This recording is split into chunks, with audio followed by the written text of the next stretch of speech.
여러분, 영을 개발시키게 되면은 누릴 수 있는 너무나 많은 유익이 있습니다. 왜냐하면 삶은 영적이기 때문입니다. 하나님도 영이시고 예수님께서는 예배한 자마다 영과 진리로 예배를 드릴지니라 이렇게 말씀하셨습니다. 그래서 하나님도 영이시고 하나님께서는 영적인 영역에서 우리와 소통하시고 또 천사의 일들, 또 예수 그리스도께서 우리를 위해서 성취하신 그 일들의 유업의 그 모든 것들도 다 영적인 영역에서 존재하며 우리에게 주어졌습니다. 그렇기 때문에 우리가 만약에 우리의 영을 개발한 것에 실패하고 육적인 영역에만 머물러 있게 되면은 예수님을 믿었음에도 불구하고 그리스도인으로서 누릴 수 있는 엄청난 영적인 유익을 다 놓칠 수가 있습니다. 그렇기 때문에 영적인 유업을 누리고 영이신 하나님과 소통하고 그리고 이 삶이 영적이기 때문에 영적인 영역을 다뤄서 우리의 삶을 새롭게 재편하고 새롭게 창조하는 것에 있어서 가장 중요한 것은 바로 인간의 영을 개발하는 것입니다. 바로 여러분의 영을 개발하는 것입니다. 그런데 어떻게 하면 여러분의 영을 잘 개발할 수 있을까요? 영을 개발하는 것에 있어서는 여러 가지 방법이 있지만 그 중에 가장 효과적이고 강력한 영을 개발하는 방법 중에 하나인 방언기도에 대해서 나누길 원합니다. 그렇습니다. 우리가 방언으로 기도할 때 성경은 내가 만일 방언으로 기도하면 내 영이 기도하거니와 이렇게 얘기하고 있습니다. 그렇기 때문에 방언으로 기도하는 것은 바로 직접적인 영의 활동이고 여러분의 영이 기도하도록 되어 있습니다. 먼저 더 깊게 들어가기 전에 반드시 성경에서 말하고 있는 인간의 존재가 어떻게 구성되어 있는지를 알아야겠습니다. 성경은 사람에 대해서 영과 혼과 몸으로 구분하고 있는 것을 볼 수 있습니다. 그래서 데살로니가전서 5장 23절을 보면은 사도 바울의 편지에서 이렇게 얘기합니다. 평강의 하나님이 친히 너희를 온전히 거룩하게 하시고 또 너희의 온 영과 혼과 몸이 우리 주 예수 그리스도께서 강림하실 때 흠없게 보존되기를 원하노라 이렇게 얘기하고 있습니다. 그래서 너희의 온 영과 혼과 몸이 이렇게 얘기하고 있습니다. 영, 혼, 몸. 그래서 여러분 한번 우리에게 익숙한 것부터 한번 하나씩 짚어가면 좋겠습니다. 육체 같은 경우는 우리가 가장 인식하기 쉬운 기관이죠. 우리가 이 육체라는 몸 안에 살고 있습니다. 그래서 이 몸 또는 우리의 육체는 오감을 가지고 있고 이 물질 세계와 접촉하는 수단이자 물질 세계와 접촉할 수 있는 통로입니다. 그래서 우리가 몸에 대해서는 이 바로 감각의 영역에서 우리가 느끼는 것이기 때문에 더 설명할 필요가 없겠습니다. 그럼 몸과 구분지어서 우리가 한번 혼을 생각해 보면 좋겠습니다. 혼은 무엇일까요? 우리가 우리의 육체 안에 우리의 어떤 정신세계가 있다라는 것을 압니다. 그것이 꼭 뇌를 의미하는 것이 아닙니다. 육체에 속한 뇌를 통해서 우리의 혼이 작용하지만 그러나 우리의 혼이 뇌라고 그리고 우리의 육체의 일부라고 말할 수 없을 것입니다. 왜냐하면 우리는 혼적인 영역에서 우리가 기능하는 것을 보게 되기 때문인 거죠. 우리가 이 혼적인 영역에서는 지성과 감정과 의지를 예로 들어볼 수 있고 우리가 책이나 어떤 내용들을 보면서 지성의 영역에서 혼의 영역에서 우리가 소통하고 기능하고 그리고 이해하고 연결될 수가 있습니다. 분명히 우리의 육체의 물질적 영역과 다른 영역에 속한 거죠. 그리고 이 혼과 몸은 밀접하게 연관되어 있습니다. 그런데 또한 성경에서 보여주는 것은 바로 사람은 영적인 존재라는 거죠. 그래서 사람은 영입니다. 그래서 우리가 한번 애완견과 비교를 해보면 좋겠습니다. 우리 애완견도 이 동물의 형태에 따라서 강아지를 예를 들어봤을 때 강아지의 몸이 있죠. 강아지마다 종류가 다양하지만 그 각 종류에 맞게 그 모습이 있습니다. 그 동물의 몸을 우리가 볼 수 있고요. 그러나 이 동물이 육체적인 존재만이 아니라 동물의 몸 안에 동물의 혼이 있죠. 비록 지능이 사람만큼 발달되어 있지 않지만 얼마든지 교육시키면은 어느 정도 따라오고 감정이 있고 그리고 의지가 있고 그리고 지성이 있는 것을 볼 수 있습니다. 그럼 사람과 동물을 비교했을 때 동물도 그 몸을 가지고 있고 그 몸 안에 혼이라는 정신과 감정과 그 의지를 가지고 있는 이 혼을 가지고 있는 동물과 사람을 구분짓는 가장 결정적인 건 무엇일까요? 바로 동물들은 영적인 존재가 아니지만 사람은 하나님의 형상을 따라 지음받았기 때문에 하나님이 영이신 것처럼 우리도 영적인 존재로 지음받았다는 것입니다. 그래서 이 영적인 영역을 탐구하려는 노력이 잠재의식이나 또는 무의식으로 표현되곤 합니다. 그래서 이 잠재의식과 무의식은 이 혼의 영역을 다루는 거기도 하지만 더 깊게 들어가게 되면 이 잠재의식과 무의식의 끝은 바로 인간의 영과 연결되어 있고 그리고 인간의 영은 영적 세계와 연결되어 있고 이 영적 세계는 물리적인 세계와 연결되어 있는 것을 볼 수가 있습니다. 그렇기 때문에 물리적인 우리의 세상을 바꾸고 싶다면은 영적인 세상을 바꿔야 되는데 영적인 세상을 바꾸기 위해서는 바로 우리의 영이 영적인 세상과 접촉하기 때문에 우리의 영의 영역에서 무언가를 변화를 일으켜야지 바로 물리적인 세상에도 변화가 일어난다는 거죠. 그래서 성경은 무엇보다도 우리의 마음, 우리의 heart, 우리의 심령을 지켜라고 얘기합니다. 여기서 보통 심령을 얘기할 때는 그 심령은 우리의 마인드, 우리의 생각을 넘어서서 우리의 영으로 들어가는 통로를 얘기하는 것이 heart, 심령을 얘기합니다. 왜냐하면 심령 깊숙한 곳에 마음속 심령 속에 숨은 사람인 바로 영의 사람이 어떠냐에 따라서 우리의 삶의 모든 것이 달라지기 때문인 거죠. 그래서 여기서도 영혼 몸으로 나누고 있는데 그런데 성경은 고린도후서 5장 17절에서 나온 것처럼 우리가 예수님을 믿고 그리스도인이 되었다면은 누구든지 그리스도 안에 있으면 그는 새로운 피조물이라고 얘기합니다. 여러분, 저와 여러분은 그리스도 안에 있다면 새로운 피조물이 되었습니다. 그래서 이전 것은 지나갔으니 보라 새 것이 되었도다라고 얘기합니다. 이전 것은 지나갔고 모든 것이 새롭게 되었다는 거죠. 그런데 예수님을 믿고 우리가 거듭난 이후에 우리 자신의 모습을 봤을 때 우리 육체가 그대로인 걸 봅니다.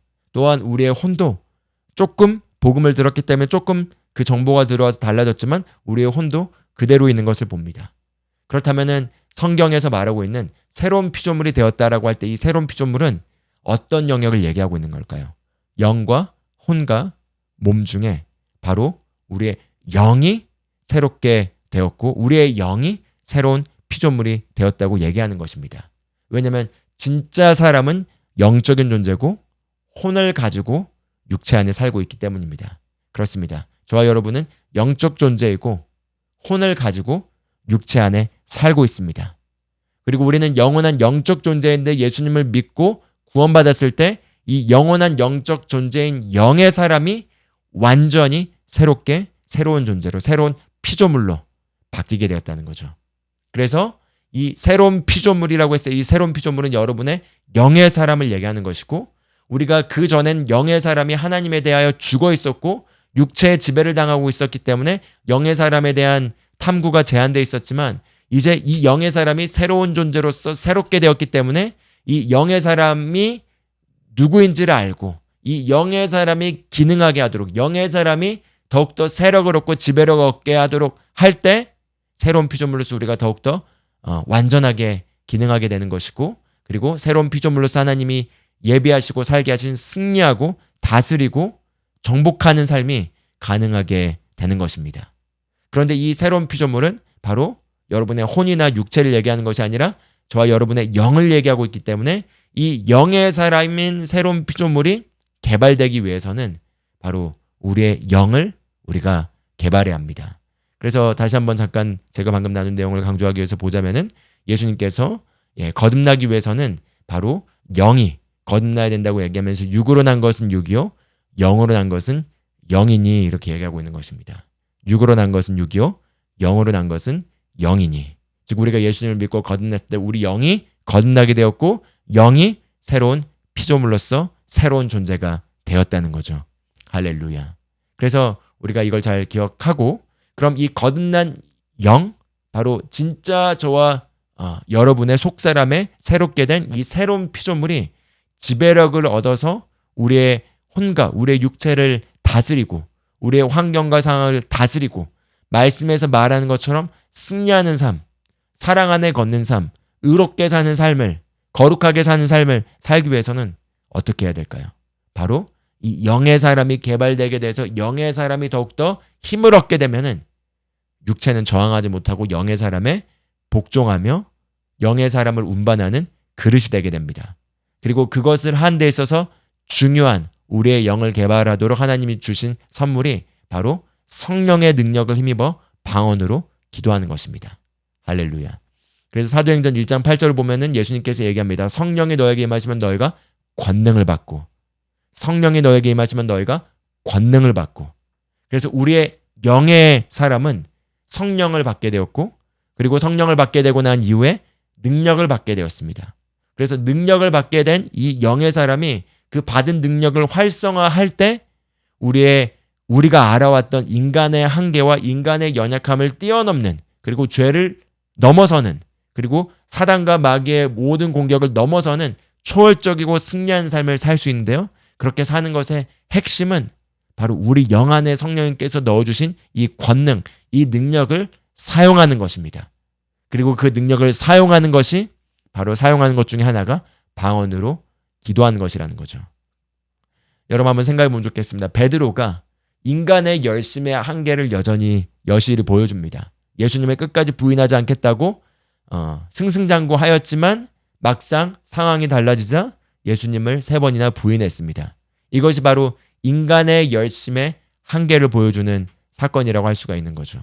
그랬던 베드로가 오순절날 성령을 받고 우리가 사도행전을 보게 되면 사도행전에 나타나는 베드로는 완전히 다른 사람인 것을 볼 수 있습니다. 그가 다른 사람이었던 것은 예수님의 십자가의 사건을 보고 그걸 경험했기 때문에만 바뀌었던 것일까요?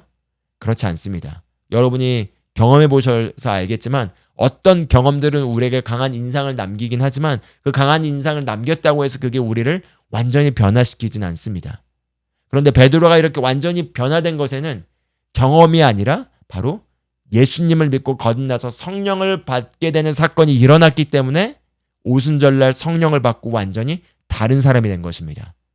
할렐루야. 그렇기 때문에 우리가 이 성령의 능력을 사용하여 그 성령의 능력이 우리 안에서 역사하도록 하게 하면은 그 성령의 능력이 우리 안에서 역사함으로 말미암아 우리가 인간적으로 할 수 없던 일들을 할 수 있게 하고 우리가 인간의 힘으로는 해결하지 못하고 극복하지 못하는 우리 개인의 한계나 삶의 문제와 한계들을 극복하고 넘어서고 초월하는 강력한 하나님의 능력이 바로 성령님을 통해서 흘러나올 수 있게 되었습니다. 그런데 이 성령님이 우리에게 임하심으로 말미암아 우리에게 받게 된 그 능력이 어떻게 풀어지냐는 거죠. 로마서 8장 2절 보면 이렇게 얘기합니다. 그리스도 예수 안에 있는 생명의 성령의 법이 죄와 사망의 법에서 너를 해방하였습니다. 이렇게 얘기하고 있습니다. 하나님께서 우리에게 생명을 주셨고 이 생명이 우리의 거듭난 영 안에 새로운 본성으로 주어졌습니다. 그게 바로 우리가 새로운 피조물이 되었다는 증거이죠. 이 새로운 본성, 새로운 생명을 갖게 된 그 피조물이 새로운 피조물이라고 불립니다. 이전에 죄의 본성을 가지고 있었던 옛 피조물과 완전히 다른 종류의 인종이라는 거죠. 다른 종류의 종족이라는 거죠. 다른 종류의 사람이라는 거죠. 그래서 성경은 새 사람이라고 얘기하기도 하고 새로운 피조물이라고 얘기하는데 이 새로운 피조물은 성령의 법으로, 생명의 성령의 법으로 기능하도록 되어 있습니다. 그래서 생명의 성령의 법으로 기능하도록 되었기 때문에 성령께서 운행하시면서 우리 안에서 그 생명이 역사하게 하도록 할 때 우리가 혼을 다스리고 육체를 다스리고 우리의 환경을 다스리며 살 수 있다는 거죠. 그런데 그 성령께서는 여기 고린도전서 2장 13절에서 나온 것처럼 우리에게 가르쳐 주십니다. 이렇게 얘기합니다. 우리가 이것을 말하거니와 사람의 지혜가 가르친 말로 아니하고 오직 성령께서 가르치신 것으로 하니 영적인 일은 영적인 것으로 분별하느니라 이렇게 얘기하고 있습니다. 성령께서 가르치시는 것으로 우리가 말한다는 거죠. 그런데 성령께서 우리에게 가르치시는 것은 사람의 지혜가 아니라 하나님의 지혜고 성령께서 가르치시는 이 하나님의 지혜를 우리가 말하는데 이 하나님의 지혜는 영적인 것이기 때문에 영적인 일은 오직 영적인 것으로 분별하느니라 이렇게 말하고 있습니다. 그렇기 때문에 하나님이 우리에게 예수 그리스도의 속량 사역을 통해서 제공해 주신 모든 영적인 축복은 오직 영적인 것이기 때문에 영적인 것으로만 분별되게 돼 있고, 영적인 것으로 우리에게 분별되기 위해서는 성령께서 역사하셔서 우리의 영의 영역에 그것을 계시해 주셔야 된다는 거죠.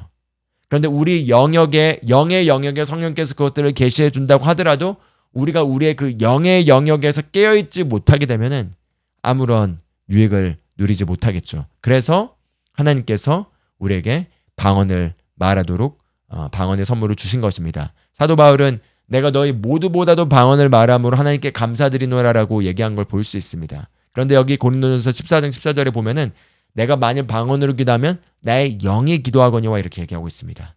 나의 영이 기도하거니와.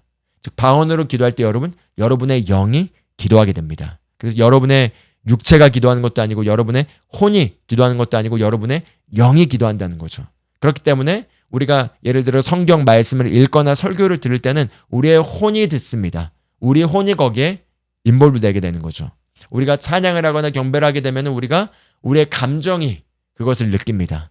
또 우리의 육체가 그것을 느낍니다. 그런 가운데서 말씀을 묵상하면서 혼의 영역에서 영의 영역으로 들어가게 되고, 우리가 찬양을 하고 주님을 경배하는 하나님의 임재자리에 있게 되면은 감정과 우리 육체가 느끼게 되면서 영의 영역으로 들어가게 되지만, 방언으로 기도하는 것은 바로 우리 영에서부터 바로 직접적으로 영이 기도하면서 하나님께 신비를 말하고 우리의 영이 활성화되기 시작하는 거라는 거죠. 그렇기 때문에 방언으로 기도를 많이 하면 많이 할수록 영적인 영역에 대해서 더욱더 예민해지게 됩니다.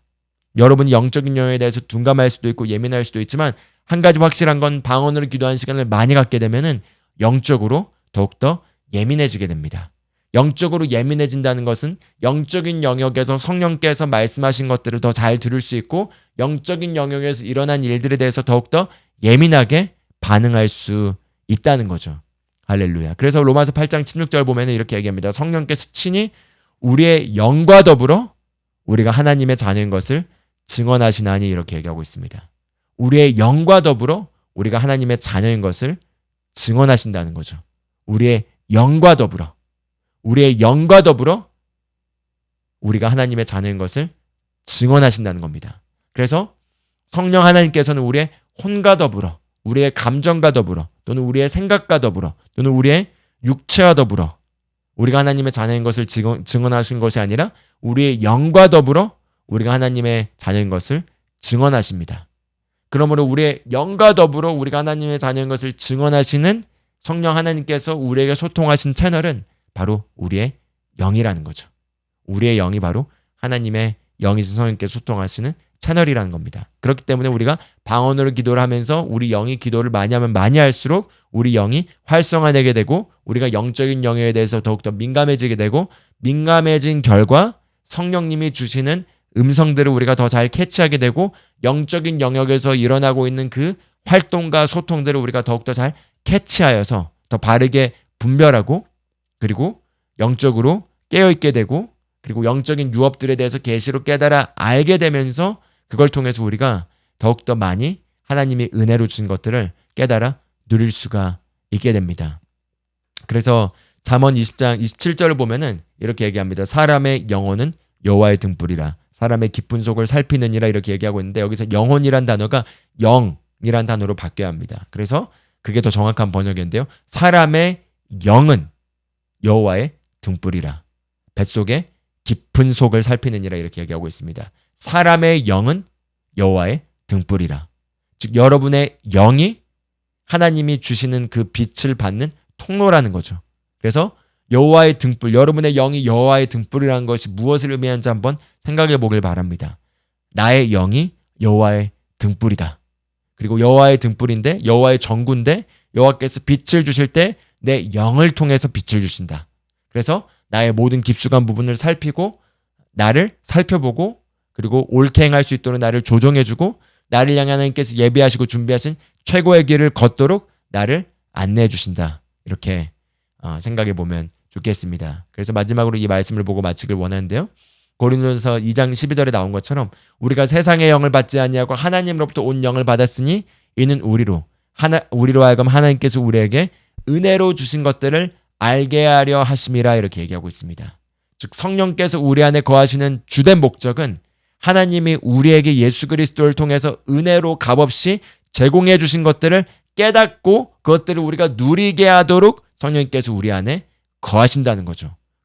그런데 그 성령께서 우리 안에 거하시며 우리와 소통하는 창구가, 소통하는 채널이 바로 우리의 영이라는 것입니다.